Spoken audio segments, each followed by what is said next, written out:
Hello and welcome to another video game story time with me, Sky Fellowship.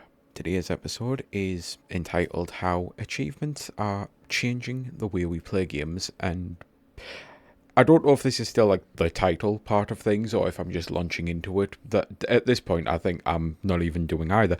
But basically how achievements are definitely changing the way that we interact and play with games and media, and a lot of people don't even seem to have realized how it's happening and what it's doing psychologically to people, because I'm not trying to like shit on anything. A lot of the time when I actually bring up things like, for example, in the Pokemon videos, how it's clear Pokemon games have been designed to target all of the same dopamine receptor things that will actually cause gambling addiction and stuff like that, because that's how a lot of games these days actually keep you addicted to games with all of the little dopamine hits.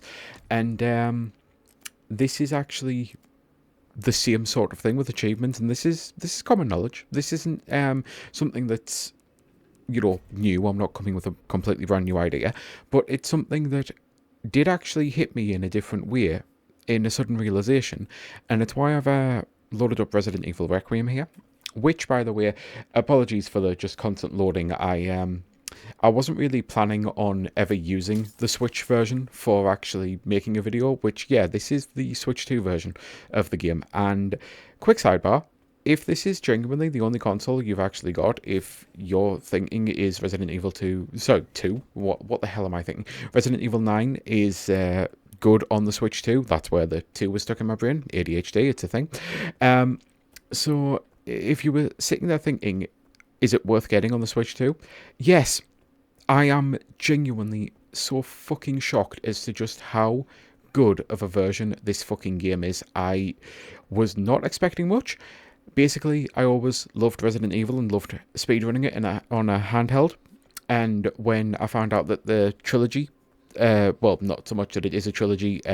If anything, 249's the trilogy, and 7, 8, and potentially 10 are going to be a trilogy. But once they announced that 7, 8, 9 were actually coming to the Switch 2, I'm like, I kind of need to get this, because I know fine well I'm going to really enjoy playing it in handheld mode. And this is literally the first time I've ever really booted the game on the TV version, like the monitor version, because docked is the word I'm thinking of.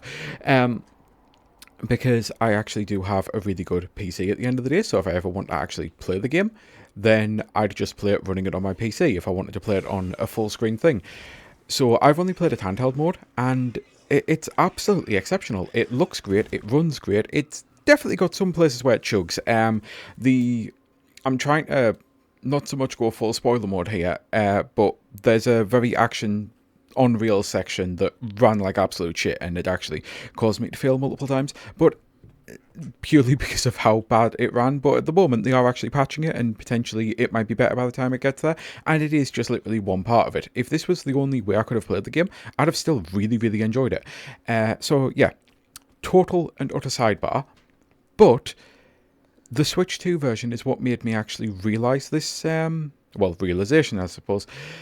Basically, when I play the game on the PC, Resident Evil Engine runs great on my PC, but for some reason, whenever you get achievements on anything at all with Resident Evil Engine, or a bunch of other games do it as well, if I'm using multiple monitors and I get an achievement, then basically I'm going to try to recreate it here on a Switch 2 by doing this.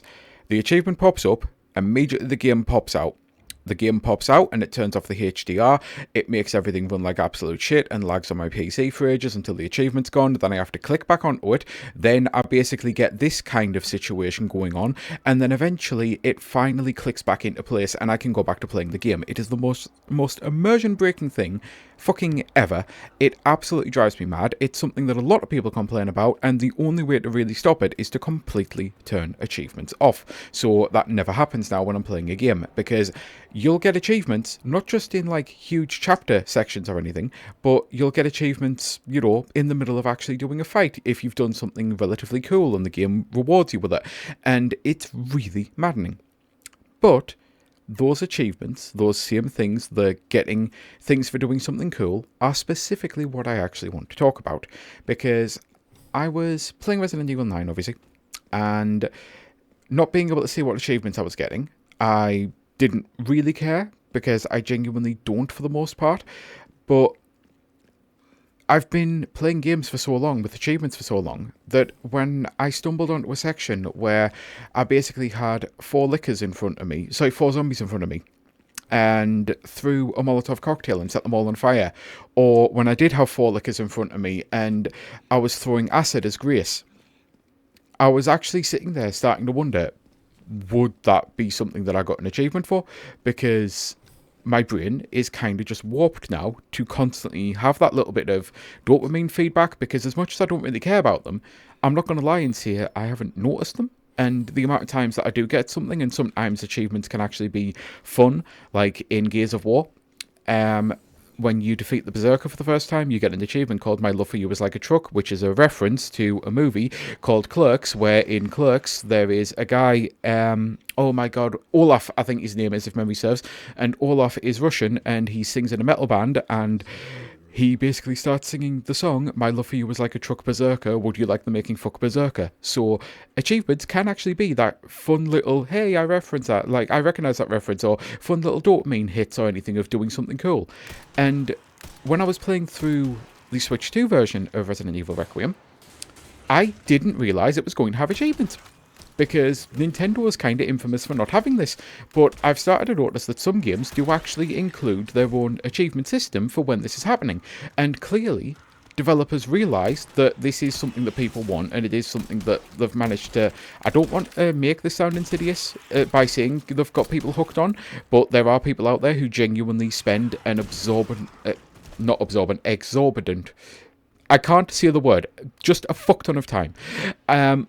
There are people who spend a fuck ton of time trophy hunting on the PlayStation or achievement hunting on the Xbox, on Steam, that also use achievements, and it's clear that they're putting them in under that twofold experience, because one of the actual challenges in this game, the final puzzle, the final challenge, all it does is gives you an achievement, and it was a pain in the arse to discover how to do it, to the point of that, if memory serves, data miners are the only reason that people figured out how to actually do it.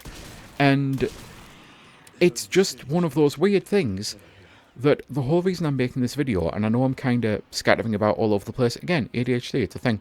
I was listening to a spoiler cast for Requiem, and one of the presenters basically had the same moment as me, where she threw a Molotov cocktail and she set 4 zombies on fire at the same time, and was like, I kind of expected an achievement for that.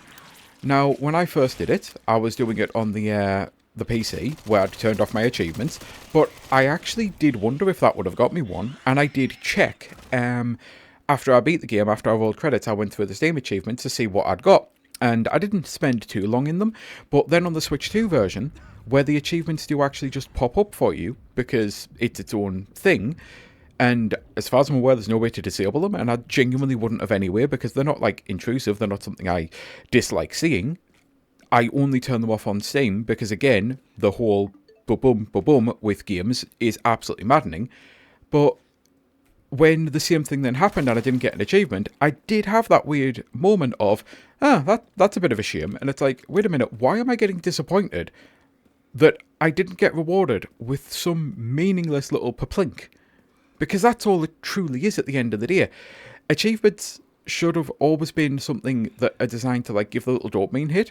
But have we got to the point now where we're so used to the little dopamine hit that when we don't get it, we get disappointed in what would have otherwise just normally been? I mean, back in the day, if I'd done something really fucking cool on a Super Nintendo game, I wasn't going to be sitting there going, oh yeah, I should have got a reward for that. Instead, I was quite content with the fact that I'd just done something cool, you know? So yeah, it's certainly a weird one, and I really am wishing I'd set up other fucking footage now, well, other save files, because yeah, like, pretty much everywhere I've got is in this lab thing, and I'm trying to just walk around without, showing too many late game spoiler stuff, or anything with this video, but I will most likely have to put a warning at the start, basically saying that, so yeah, but I am kind of at the end of this video anyway, and it's one of those where I'm definitely going to be not so much asking for comments, but at the same time, is it something that you've noticed yourself as well? Because it's the fact that a lot of people will have noticed this, but also when you get that weird realization moment, and I'd probably noticed this before, but it still weirdly hit me, and the fact that I'm listening to, again, a spoiler cast, and someone has the exact same moment as me, and then also had the exact same thing of, oh, that's a little bit of a disappointment. It's like, that's kind of fucked when you think about it. That the idea of doing something cool should, like, is no longer a reward itself when it should have been, and thankfully, because I'd turned achievements off, I wasn't robbed of that the first time I played it. I was only robbed of it the second time I played it. But that in itself is even fucking weirder, because I kind of knew that I didn't get anything for setting 4 zombies on fire at the same time. So yeah, brains are weird, and I'm starting to think that achievements are... I don't want to say a problem, because I do still like them. They're just a fun little thing. Sometimes they are a great way to lengthen the length of a game, because Hades 2, for example, I loved the fuck out of Hades 1. It was my game of the year. The year it came out, 2020. Hades 2, absolutely loved it. I got every achievement on it, purely because I'd already done everything I kind of, quote-unquote, wanted or needed to do with that game, but I was still having so much fun playing it, and I kind of had to justify in my own head, do I go and play one of the millions of other things on this backlog? Because it's not as if when Hades 2 came out and officially hit 1.0, games were in a slow period, should we say. It's not as if it was a case of, Silksong came out, Hades 2 came out. There was so many things that came out in September. I think there were 3 huge things that I wanted to play. On top of the fact that I still at that point hadn't played Clair Obscur, I hadn't played a bunch of the earlier games from that year. So I was sitting there thinking, I really should be playing one of these other games, but I'm still having so much fun with Hades 2 that actually I just want to go and get all of the achievements, and then maybe I'll have had my fill. And thankfully, by the time I actually had finished Hades 2's achievement list, I was finally satiated enough and decided, yep, I am officially happy to stop playing this game for now and go play something else. So achievements can be kind of a good way, but even then, I understand it's a problematic mindset of the idea of playing something for fun should be enough, and it was weird that at that moment in time with Hades 2, it wasn't enough, because I started to feel guilty about the backlog, and it's definitely a mindset that I'm trying to change with a lot of things, and it's why I actually wanted to do this video, in case it could actually be helpful and beneficial to other people who might have noticed the same thing. We need to get back to the point of playing games for fun. And I know not every game's supposed to be fun. Some games are supposed to be a brutal, emotional roller coaster. But for the most part, games are supposed to be fun. And we need to start getting back to that. It doesn't matter if a cool thing happens and we don't get the perplink. It doesn't matter if we're playing something that we've played for 1,000 hours. As long as we're having fun, and as long as we've seen the cool thing and done the cool thing, that should be enough. And worst case scenario, you can, I guess, always do the cool thing of this. Hopefully that shows up on the video. I've just looked over at OBS and I think it does, where you can save clips now. And I would have killed for that feature when I was a kid. I really would have. There's so many times in games where I did something where I felt like I must have been the only person who'd done that. And some cases, it seems I have been, or at least have been for a while, because I'll remember that there'll be sometimes articles come out and it's like, I can't believe no one discovered this secret. And a lot of the time they are just clickbait stuff, and people are like, no, I discovered this. But every now and then there are a couple and it's like, holy shit, really? That was a thing? And I'm sitting there going, people didn't realise that was a thing? So, yeah. With that, I think the video is finally done. And I'm going to say, I truly do hope you have a great rest of your day. And, yeah, until the next time. Bye.